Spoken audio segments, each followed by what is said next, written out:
நீதி பேராசை பெருநஷ்டம். தெனாலி ராமன் என்பவர் கிருஷ்ணதேவராய அரசரின் அரண்மனையில் இருந்த மிகுந்த அறிவாளி. அவர் தனது நகைச்சுவை மற்றும் கூர்மையான புத்திசாலித்தனத்தால் பல சிக்கலான பிரச்சினைகளையும் எளிதாக தீர்த்து விடுவார்.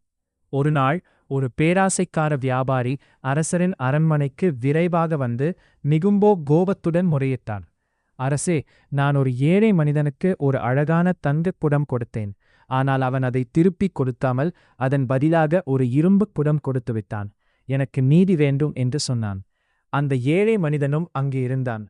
அவன் மிகவும் பயத்துடன் ஆனால் உண்மையுடன் பேசினான். அரசே, நான் அந்த வியாபாரி கொடுத்த அதே குடத்தையே திருப்பிக் கொடுத்தேன்.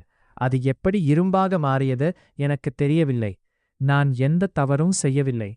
இருவரின் வாக்குமூலமும் கேட்டு அரசர் குழப்பமடைந்தார்.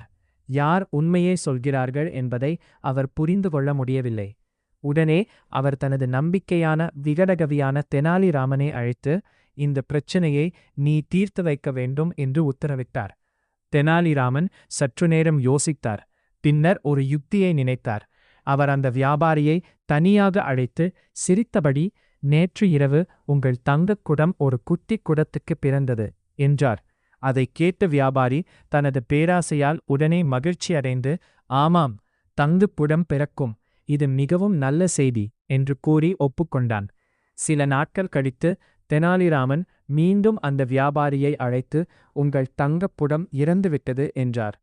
இதைக் கேட்டவுடன் வியாபாரி கோபத்தில் கத்தினான். ஒரு குடம் எப்படி இறக்கும்? இது எப்படி சாத்தியம்? அப்போது தெனாலிராமன் அமைதியாக சிரித்துக்கொண்டு, நீங்கள் சொன்னது போல ஒரு குடம் பிறக்க முடிந்தால் அது இறக்கவும் முடியும் அல்லவா என்று கேட்டார். இந்த கூர்மையான பதிலை கேட்ட அரசர் உடனே உண்மையை புரிந்து கொண்டார். வியாபாரி பொய் கூறி ஏழை மனிதனை ஏமாற்ற முயன்றான் என்பதை அறிவினார். அதனால் அரசர் அந்த வியாபாரியை தண்டித்து ஏழை மனிதனை விடுதலை செய்தார். அனைவரும் தெனாலிராமனின் புத்திசாலித்தனத்தை பாராட்டினர்.